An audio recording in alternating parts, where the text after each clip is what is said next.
Okey Ustaz, so sebelum tu kita nak tanya sikit lah berkenaan dengan kesihatan Ustaz. Itu Ustaz menghadapi kemalangan, mungkin boleh cerita sikit apa yang berlaku dekat mana pada masa itu, daripada mana, mungkin boleh cerita sikit lah. Ada yang bertanya tadi khabar Ustaz Wan Ji punya khabar semua kan, mungkin boleh cerita sikit Ustaz. Sila.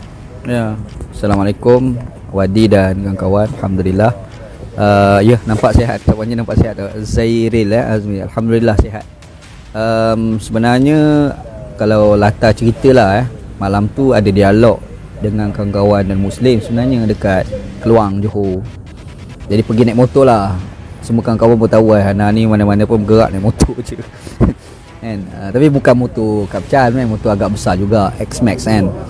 Cuma pagi tu tolak balik dalam perjalanan nak balik ke Sungai Buloh dah lah sebenarnya. Sebelum naik highway tu accident tu tol mana? Tol Air Hitam. Tol Air Hitam Jadi jatuh motor lah. Alhamdulillah tak ada melibatkan pihak yang lain. Betul-betul sendiri Terlelap ke apa macam syak macam tu lah. Sebab kalau orang tanya memang tak ingat apa yang berlaku.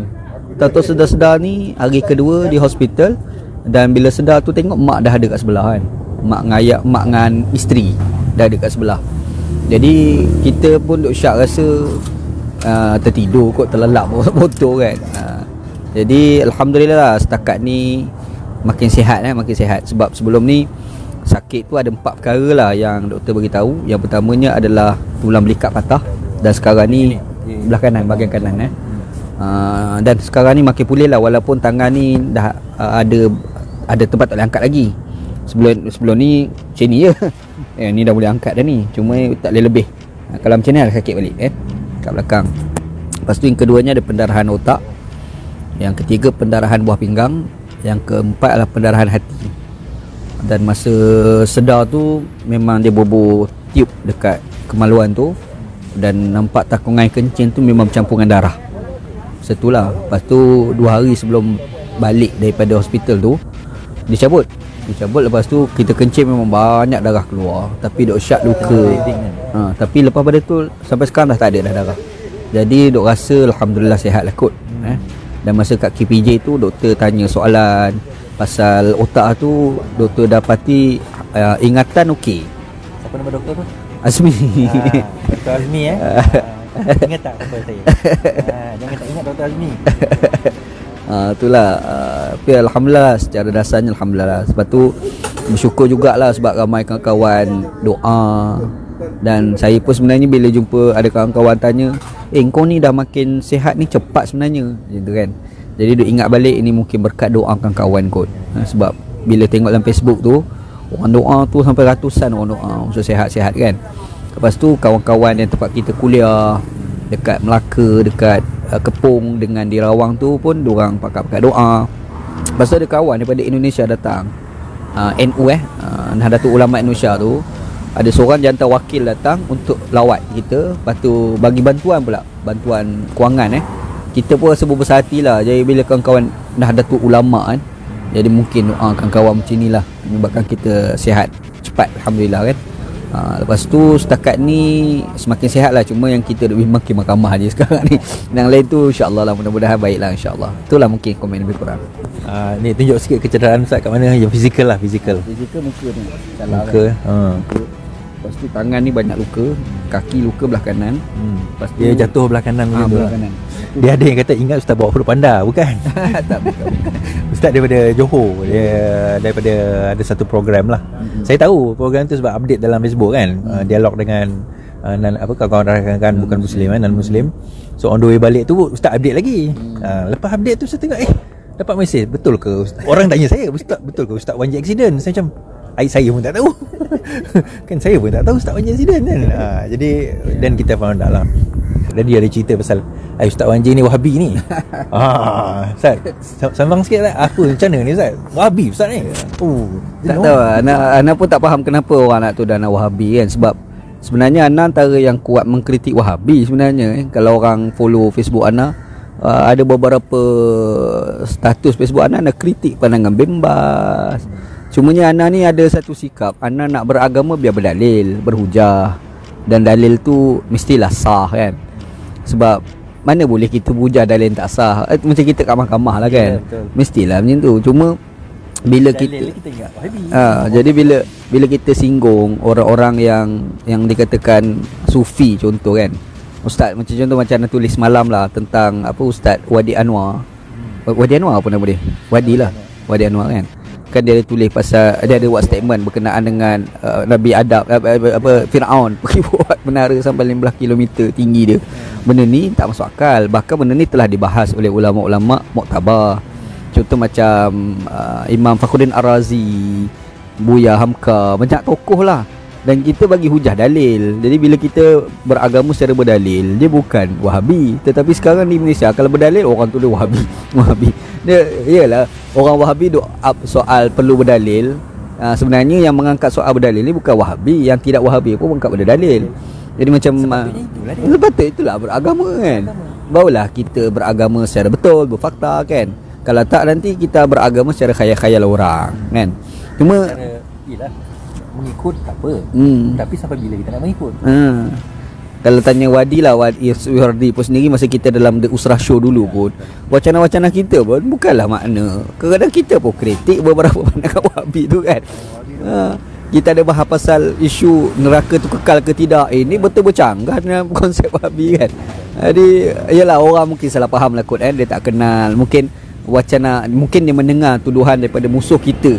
Kita orang dah musuh dengan kita, orang tuduh kita orang pun pakai Wahabi. Padahal bukan Wahabi sebenarnya. Kita pun kritik. Cuma kita bukan kritik Wahabi je. Bahkan mana-mana kalangan yang tidak berdalil pun kita kritik juga. Macam tu. Itulah kurang lebih dia. Kita kena faham satu benda. Sebab itulah saya sebut tadi sebagai kebebasan berfikir. So bila kita kata kita bebas untuk berfikir, jangan assume, jangan anggap bebas tu maksudnya tak ada batasan. Ada batas dia. Tapi kita bebas berfikir dalam kerangka batas tersebut. Dan batas tu luas, sangat luas. So bila kita bebas berfikir, maksudnya apa? Kita juga bebas untuk nak mengemukakan pandangan yang berbeza. Kalau kita rasa kita ada dalil ataupun ada pandangan yang kita rasa tak berapa nak tepat. Dan kita kena faham satu perkara. Imam Malik pernah kata kata-kata seseorang itu boleh diterima atau ditolak melainkan yang maksum. Semua orang kita boleh terima, boleh tolak melainkan kata-kata Nabi sallallahu alaihi wasallam kan. Itu je yang kita boleh tak boleh nak tolak. Yang lain semua kita boleh tolak dan juga boleh terima. Dan satu lagi, hanya kerana kita tolak pandangan A tak bermaksudnya kita tolak A. Itu beza tu. Kita kena faham tu. Contoh ustaz kata dia, ustaz tolak bin Bas. Bukan tu ustaz tolak pandangan bin Bas. Ustaz tolak pada pandangan itu. Bukan tolak bin Bas. Yang lain mungkin betul. Macam saya juga. Mungkin saya tak setuju 2-3 pandangan ustaz. Mungkin sekarang ni tak ada lah, tapi mungkin. Tapi ustaz saya tak setuju pandangan ni. Tapi bukan saya tolak Ustaz Wanji. Kan? Sebab ada lagi ilmu dia. Juga mungkin Ustaz Wanji tak setuju dengan pandangan saya. Ada juga. Itulah natijah kepada berbeza, kepada berfikir. Berfikir ini akan mewujudkan perbezaan pendapat. So perbezaan pendapat ni akan mewujudkan percambahan idea. Itu sebab itu doa Imam Syafi'i, dia kata apa? Aku berdoa kebenaran itu datang daripada musuhku. Maksudnya datang daripada musuh yang berhujah dengan dia. Moga aku pandangan macam ni, musuh aku pandangan, maksudnya orang lawan aku cakap pandangan lain. Bila dia jauh-jauh cakap, betul juga apa dia cakap kan. Alah, ada logik. Yang kita pun tak tahu. Saya selalu cakap macam ni. Saya kata kita ni manusia, kita cuba menginterpretasikan teks yang sempurna. Al-Quran itu sempurna kan. Hadis Rasulullah SAW itu sempurna, dijaga maksud. Kita cuba menginterpretasi, kita cuba menterjemahkan teks tersebut. Cuba orang kata beristihad, mengkaji teks tersebut. Teks itu sempurna, kita yang tak sempurna. Tetapi kita cuba mendekati kesempurnaan. Dan no matter macam mana kita mendekati kesempurnaan, kita tetap akan ada kesilapan. So yang tu kita kena faham. Baik dia Dr. Mazhar ke, baik dia Ustaz Uraimi ke, baik dia Anwar Wadi ke, Wadi Anwar ke, baik dia Ustaz Azhar Idrus ke, Ustaz Wanji ke, Iswardi Morni ke, siapa-siapa pun. Tetap kita mencari kesempurnaan. Tetapi sempurna kita itu Tuhan kita. Adakah kita bila salah tolak semua? Tak. Bila betul ambil semua? Tak. Jadi kita kena berfikir. Dan bila dia proses berfikir tu, kita akan ada proses bertanya. Kita akan bertanya. Oh, tanya, Ustaz, kenapa macam ni Ustaz? Contoh lah itu, anda tak sempat dengan hantar punya kuliah tu. Khitan. Perempuan ni wajib ke tidak berkhitan? Itu satu persoalan. Sebab itu pembahasan ulama besar. Satu khilaf yang agak muktabar. Datanglah seorang ulama ni kata, benda yang khilaf ni tak payah kita nak bincang dah. Dia kata, benda yang khilaf ni tak payah kita nak bincang dah. Betul pada peringkat yang bawah-bawah ni. Macam mana ni, macam Bang Amran kita ni, tak payah bincang sebab kami tak ada ilmu. Tapi peringkat atasan kena bincang. Peringkat ulama kena bincang. Kenapa? Sebab yang berbeza 1000 tahun, 500 tahun, 700 tahun dulu dengan berbeza sekarang mungkin lain. Anda bagi contoh Imam Syafi'i kata nak zakat kena bayar guna beras. Betul Ustaz? Saya tahu sebenarnya saja je. Kan? Guna beras. Tetapi kita nak guna beras macam mana? Kat Malaysia ni nak guna beras macam mana?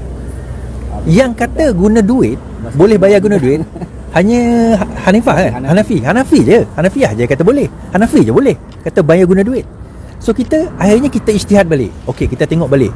Memanglah ada khilaf. Khilaf zaman sekarang ni lagi sesuai guna duit berbanding dengan guna beras. Bila beras kita nak letak gudang kat mana? Nak hantar kat mana? Masjid kena buat gudang pula. Lepas tu beras pula bila dah 2-3 bulan tak hantar, dia buruk pula. Jadi secara masalahnya lebih baik kita guna duit. So dalam pada itu kita tak boleh nak kata tak boleh kita yang mana khilaf ni tak boleh lah nak tengok lagi. Ya, peringkat kami ni tak payahlah nak gaduh-gaduh khilaf ni, tapi peringkat atas kena bincang sebab kita kena tengok reality. So itu ada satu fake dipanggil fake waqi', fake reality. Realitinya macam mana sekarang. Dan satu lagi perbincangan dulu ni ucap agama pula. Bila kita pintu ijtihad telah ditutup. Itu silap juga tu. Kan? Pintu ijtihad telah ditutup. Maksudnya ulama 4 dah bincang habis dah. Salah. Tak juga. Pintu ijtihad ni ulama tak pernah bincang. Tak ada bincang. Vape. Mana zaman dulu tak ada vape, tak ada rokok. Ada lah, bukan kita tak ada rokok. Cara dia lah kan. Cara dia lah. Lepas tu kemodernan dah berbeza. Modernity kan. Internet macam mana hukum? Kan? Phone macam mana hukum? Kan? Benda-benda yang sekarang ni minum air kopi jantan macam mana hukum? Dia ada satu cerita lah tambahan. Dia ada seorang ulama buta dekat Saudi lah. Dia memanglah dia hafal kitab Fathul Bari Syarahul Bukhari tu kan. Allah Ta'ala anugerahkan buta dia tapi hafalan dia bagus. Jadi daripada kecil dia lahirkan dalam keadaan buta. Dia tak pernah tengok TV. Tiba-tiba orang pergi tanya, apa hukum tengok TV? Dia pun penat. Dia kata TV tu apa sebenarnya? Makanya dia kata, kau boleh tak memperkenalkan kepada aku TV tu apa? Orang pun buat TV kat dia. Dia pun raba apa benda ni kan. Lepas tu dia tanya, boleh tak kau cerita lagi ciri-ciri lain yang menyebabkan aku kena TV? Saudi ni pasal Quran je lah. Ada benda lain. Dia pasal dia kata kalau macam tu tengok TV ni hukumnya sunat. Kan dia dah problem. Sebab tu problem orang, kita kena terima hakikat. Alim macam mana pun jadi kurang dia. Sebab tu ada kesempurnaan. Mungkin nak dengan fatwa ulama kedua, ulama ketiga, barulah doktor kita jugalah, doktor kan. Macam tu lah. Itu perkongsian lah.